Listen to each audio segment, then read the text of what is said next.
Hi Titans, இன்னைக்கு நம்ம control ஸ்டேட்மெண்ட்ஸில் if L ஸ்டேட்மெண்ட்ஸை கற்றுக்கலாம். நம்ம எல்லாருமே பசி எடுத்ததும் ஃப்ரிட்ஜை திறந்து பார்த்து நம்மக்கிட்ட என்ன இருக்கோ அதை வச்சு தானே என்ன குக் பண்ணலான்னு டிசைட் பண்ணுவோம். அதே மாதிரி தான் இஃப் எல் ஸ்டேட்மெண்ட்ஸும். ஃபஸ்ட்டு ஃப்ரிட்ஜில் பாஸ்தா இருக்கான்னு பார்க்குறோம். இந்த கண்டிஷன் ட்ரூவாக இருந்தால் அன்றைக்கி பாஸ்தா சாப்பிட்டுக்கலாம். இதை நம்மளோட ஃபஸ்ட்டு இஃப் கண்டிஷனாக வச்சுக்கலாம்.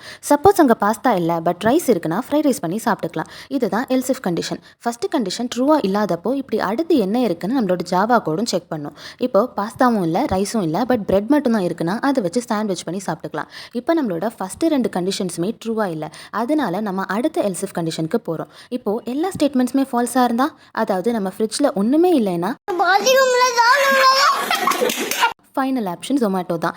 இதுதான் நம்மளோட ஃபைனல் எல்ஸ் கண்டிஷன் மாதிரி.